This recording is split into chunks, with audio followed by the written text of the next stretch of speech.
Hello everyone, मैं हूं सुषमा। एक बार फिर से आप सबका स्वागत करती हूं आपके अपने YouTube channel Sushma study channel पर। तो आज हम लेकर आए हैं इतिहास के वैदिक काल टॉपिक से 61 क्वेश्चन, जो कि हर एक एग्जाम के लिए बहुत ही ज़्यादा महत्वपूर्ण है। तो आप लोग पूरी वीडियो एंड तक ज़रूर देखिएगा। वीडियो बनाने में काफ़ी मेहनत लग जाती है। प्लीज़ आप लोग वीडियो को लाइक कर दिया करिए और चैनल को सब्सक्राइब ज़रूर कर दीजिए। मेरे 1000 सब्सक्राइबर पूरा करवा दीजिए प्लीज़। चलिए वीडियो शुरू करते हैं। आप लोग इतना काम मेरा कर दीजिए, 1000 सब्सक्राइबर पूरा करवा दीजिए, वीडियो को लाइक कर दीजिए और अपने दोस्तों में भी शेयर करिएगा। ठीक है, चलते हैं, वीडियो शुरू करते हैं। पहला सवाल है, वैदिक काल की समयावधि किसके बीच मानी जाती है? वैदिक काल की समयावधि किसके बीच मानी जाती है? तो इसका राइट आंसर हो जाएगा ऑप्शन बी, 1500 से 500 ईसा पूर्व के बीच मानी जाती है। अगला सवाल देखते हैं। अगला सवाल है, ऋग्वेद की रचना किस भाषा में की गई है? ऋग्वेद की रचना किस भाषा में की गई है? तो ये की गई है संस्कृत भाषा में। तो इसका राइट आंसर हो जाएगा ऑप्शन बी। अगला सवाल देखते हैं। अगला सवाल है, वैदिक साहित्य में सबसे प्राचीन ग्रंथ कौन सा है? वैदिक साहित्य में सबसे प्राचीन ग्रंथ कौन सा है? तो वो है ऋग्वेद। आप सबको पता ही होगा। अगला सवाल देखते हैं। अगला सवाल है, ऋग्वेद में कुल कितने सूक्त यानी कि हाइम्स हैं? ऋग्वेद में कुल कितने सूक्त हैं? तो वो हैं 1028 सूक्त हैं। और कितने मंडल हैं? 10 मंडल हैं और 128 सूक्त हैं और 10,580 ऋचाएँ हैं। ये भी आप याद रखिएगा। अगला सवाल देखते हैं। अगला सवाल है, वैदिक काल के दौरान प्रमुख शिक्षा केंद्र कौन सा था? वैदिक काल के दौरान प्रमुख शिक्षा केंद्र कौन सा था? तो वो था तक्षशिला। अगला सवाल देखते हैं। अगला सवाल है, गायत्री मंत्र किस वेद से में मिलता है? गायत्री मंत्र किस वेद में मिलता है? तो ये मिलता है ऋग्वेद में। अगला सवाल देखते हैं। अगला सवाल है, सामवेद का मुख्य उद्देश्य क्या था? सामवेद का मुख्य उद्देश्य क्या था? तो इसका उद्देश्य था संगीत और मंत्रोच्चार। अगला सवाल देखते हैं।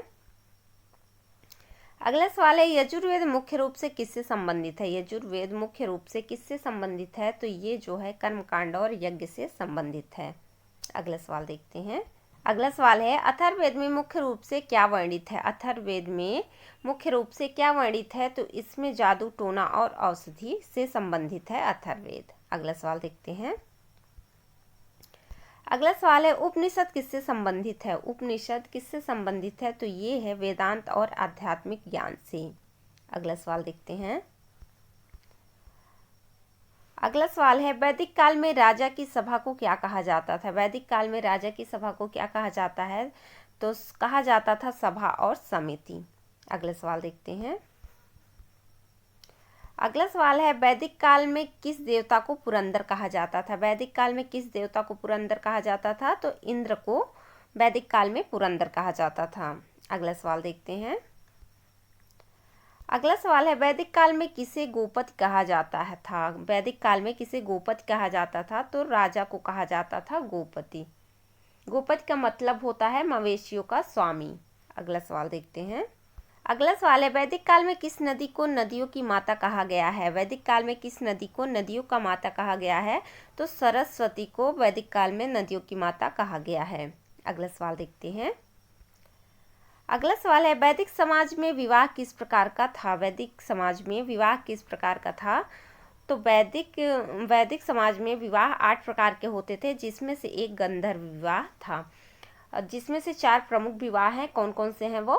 ब्रह्म, दैव, अर्ष और प्रजापति। ये 4 प्रमुख थे और बाकी 8 विवाह माना गया है, जिसमें से एक गंधर्व विवाह भी था। अगला सवाल देखते हैं। अगला सवाल है, वैदिक काल में शिक्षा का माध्यम क्या था? वैदिक काल में शिक्षा का माध्यम क्या था? तो वो था गुरुकुल प्रणाली। अगला सवाल देखते हैं। अगला सवाल है, वैदिक काल में यज्ञ का क्या महत्व था? वैदिक काल में यज्ञ का क्या महत्व था? तो ये था यज्ञ शक्ति और समृद्धि लाने के लिए किया जाता था यज्ञ।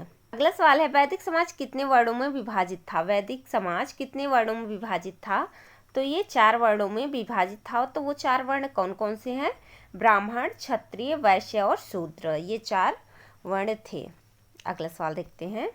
अगला सवाल है, वैदिक काल में स्त्रियों की स्थिति कैसी थी? वैदिक काल में स्त्रियों की स्थिति कैसी थी? तो वैदिक काल में स्त्रियों को समान अधिकार प्राप्त था, मतलब कि पुरुषों के समान उन्हें अधिकार मिला हुआ था।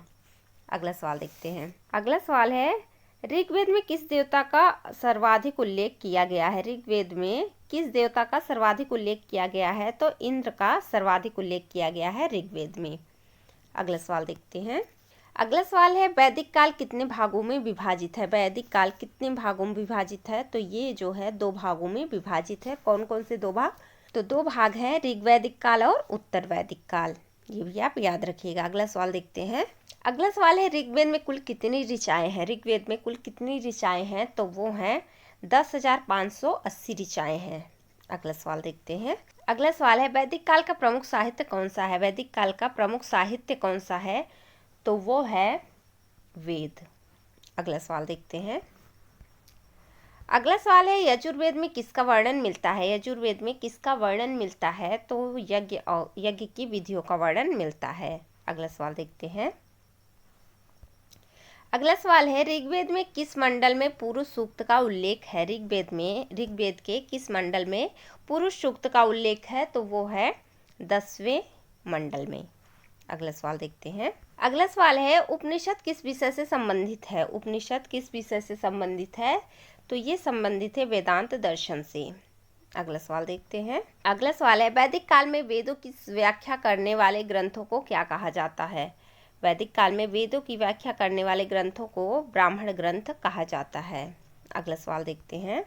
अगला सवाल है शतपथ ब्राह्मण किस वेद की व्याख्या करता था? शतपथ ब्राह्मण किस वेद की व्याख्या करता था? तो शतपथ ब्राह्मण यजुर्वेद की व्याख्या करता था। अगला सवाल देखते हैं। अगला सवाल है वैदिक काल में राजा को कर के रूप में क्या प्राप्त होता था? वैदिक काल में राजा को कर के रूप में क्या प्राप्त होता था? तो इन्हें बलि प्राप्त होता था। अगला सवाल देखते हैं। अगला सवाल है वैदिक काल में कृषि का प्रमुख उत्पाद कौन सा था? वैदिक काल में कृषि का प्रमुख उत्पाद कौन सा था? तो वो था जौ। वैसे तो गेहूं और धान यानी कि चावल, गेहूं, जौ ये तीनों थे। अगला सवाल देखते हैं। अगला सवाल है वैदिक काल में समाज का प्रमुख आधार क्या था? वैदिक काल में समाज का प्रमुख आधार क्या था? तो इनका आधार कृषि था। अगला सवाल देखते हैं। अगला सवाल है वैदिक समाज में विवाह की कौन सी प्रथा प्रचलित थी? वैदिक समाज में विवाह की कौन सी प्रथा प्रचलित थी? तो इसमें से ये सभी प्रकार के विवाह प्रचलित थे। गंधर्व विवाह, ब्रह्म विवाह और राक्षस विवाह, ये सभी प्रकार के विवाह प्रचलित थे। अगला सवाल देखते हैं। अगला सवाल है प्राचीन वैदिक समाज में निष्क का क्या अर्थ था? प्राचीन वैदिक काल में निष्क का क्या अर्थ था? तो यह एक आभूषण माना जाता था। अगला सवाल देखते हैं। सवाल है वैदिक काल में सभा और समिति किससे संबंधित थे? वैदिक काल में सभा और समिति किससे संबंधित थे? तो शासन प्रणाली से संबंधित थे। अगला सवाल देखते हैं।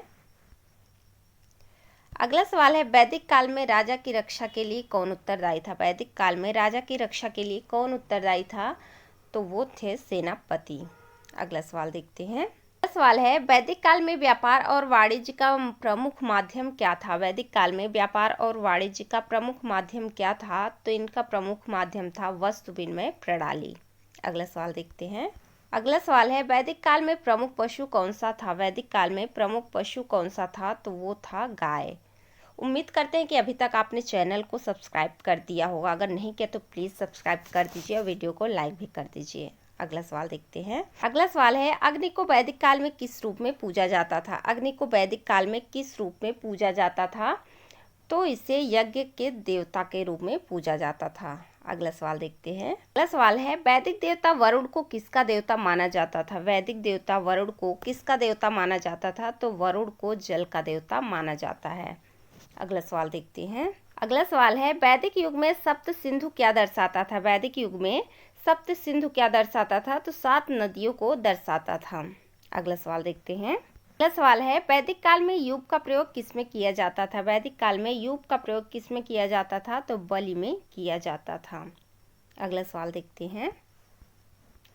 अगला सवाल है ऋग्वेद में किस नदी को सबसे अधिक महत्वपूर्ण माना गया है? ऋग्वेद में किस नदी को सबसे अधिक महत्वपूर्ण माना गया है? तो सरस्वती को सबसे महत्वपूर्ण माना गया है ऋग्वेद में। अगला सवाल देखते हैं। अगला सवाल है वैदिक काल में किस देवता को सविता कहा गया है? वैदिक काल में किस देवता को सविता कहा गया है? तो सूर्य देव को वैदिक काल में सविता कहा गया है। अगला सवाल देखते हैं। अगला सवाल है सप्तऋषि का संबंध किससे है? सप्तऋषि का संबंध किससे है? तो 7 ऋषियों से है सप्तऋषि का संबंध। अगला सवाल देखते हैं। अगला सवाल है, वैदिक काल में सोमरस किसके लिए प्रसिद्ध था? वैदिक काल में सोमरस किसके लिए प्रसिद्ध था? तो आप सबको पता होगा कि सोमरस का पान देवता लोग करते थे। उसमें बहुत सारी औषधियों का तत्व होता था, जिसकी वजह से उसे एक औषधीय पेय भी कहा जाता है। अगला सवाल देखते हैं। अगला सवाल है, वैदिक काल में वज्र किससे संबंधित है? वैदिक काल में वज्र किससे संबंधित है? तो इंद्र का शस्त्र है वज्र। अगला सवाल देखते हैं। अगला सवाल है, वैदिक काल में गृह सूत्र किससे संबंधित है? वैदिक काल में गृह सूत्र किससे संबंधित है? तो गृहस्थ जीवन और संस्कार से संबंधित है। तो इसका राइट आंसर ए हो जाएगा। अगला सवाल देखते हैं। अगला सवाल है, वैदिक काल में श्रमण किसे कहा जाता था? वैदिक काल में श्रमण किसे कहा जाता था? तो श्रमण तपस्वी को कहा जाता था। अगला सवाल देखते हैं। अगला सवाल है, वैदिक काल में किस देवता को पशुपति कहा गया है? वैदिक काल में किस देवता को पशुपति कहा गया? तो शिव जी को पशुपति कहा गया है और शिव जी का नाम रुद्र भी है। अगला सवाल देखते हैं। अगला सवाल है, वैदिक काल में नियोग प्रथा का क्या अर्थ था? वैदिक काल में नियोग प्रथा का क्या अर्थ था? तो इसका अर्थ था संतान प्राप्ति के लिए एक विशेष रीत, यानी कि किसी विधवा या बिना संतान वाली महिला को के किसी दूसरे पुरुष से बच्चा पैदा करने की ये एक रीति थी, एक प्रथा थी। अगला सवाल देखते हैं। अगला सवाल है, ब्रह्मचारी का अर्थ क्या था? वैदिक काल में ब्रह्मचारी का अर्थ क्या था? तो इसका अर्थ था शिक्षा ग्रहण करने वाला अविवाहित व्यक्ति। अगला सवाल देखते हैं। अगला सवाल है, वैदिक समाज में गुरुकुल किसके लिए था? वैदिक समाज में गुरुकुल किसके लिए था? तो ये शिक्षा के लिए था। गुरुकुल में शिक्षा प्राप्त किया जाता था। अगला सवाल देखते हैं। अगला सवाल है, वैदिक काल में अश्वमेध यज्ञ का क्या उद्देश्य था? वैदिक काल में अश्वमेध यज्ञ का क्या उद्देश्य था? तो इसका उद्देश्य था शक्ति प्रदर्शन करना। अगला सवाल देखते हैं। अगला सवाल है, वैदिक समाज में ऋषि कौन होते थे? वैदिक समाज में ऋषि कौन होते थे? तो ऋषि एक धार्मिक गुरु होते थे। अगला सवाल देखते हैं। अगला सवाल है, वैदिक काल में नद्य स्तुता सूक्ति का संबंध किससे था? वैदिक काल में नद्य स्तुता सूक्त का संबंध किससे था? तो नदियों की महिमा से इसका संबंध था। अगला सवाल देखते हैं। अगला सवाल है, वैदिक युग में व्रात्य कौन थे? वैदिक युग में व्रात्य कौन थे? तो वे जो समाज से बाहर कर दिए जाते थे उन्हें व्रात्य कहा जाता था। अगला सवाल देखते हैं। अगला सवाल है, वैदिक समाज में स्त्रियों को कौन सा अधिकार प्राप्त था? वैदिक समाज में स्त्रियों को कौन सा अधिकार प्राप्त था? तो उन्हें शिक्षा का अधिकार, राजनीतिक में भाग लेने का अधिकार, युद्ध में भाग लेने का अधिकार, ये सभी अधिकार प्राप्त थे। स्त्रियों को वैदिक काल में पुरुषों के समान अधिकार प्राप्त थे। अगला सवाल देखते हैं। अगला सवाल है, वैदिक काल में कौन सा प्रमुख खेल खेला जाता था? वैदिक काल में कौन सा प्रमुख खेल खेला जाता था? तो वो खेला जाता द्यूत, यानी कि द्यूत को पासा कहते हैं। अगला सवाल देखते हैं। अगला सवाल है, नैषध सूक्त किससे संबंधित था? नैषध सूक्त किससे संबंधित था? तो ये स्त्रियों की स्तुति से संबंधित था। अगला सवाल देखते हैं। अगला सवाल है, वैदिक काल में शतक्रतु उपाधि किसे दी जाती थी? वैदिक काल में शतक्रतु उपाधि किसे दी जाती थी? तो ये दी जाती थी इंद्र को। अगला सवाल देखते हैं। अगला सवाल है, वैदिक ग्रंथ में धर्म, अर्थ, काम, मोक्ष को किस नाम से जाना जाता है? वैदिक ग्रंथों में धर्म, अर्थ, काम और मोक्ष को किस नाम से जाना जाता है? तो ये पुरुषार्थ के नाम से जाना जाता है। तो ये हमारे हिस्ट्री से 61 क्वेश्चन कंप्लीट हो गए। आई होप आपको वीडियो पसंद आई होगी। प्लीज़ वीडियो को लाइक ज़रूर करिएगा, चैनल को सब्सक्राइब ज़रूर कर दीजिएगा। मेरे 1000 सब्सक्राइबर पूरा करवा दीजिए, प्लीज़ प्लीज़ प्लीज़। ठीक है, मिलते हैं नेक्स्ट वीडियो में। तब तक के लिए tata bye bye, take care.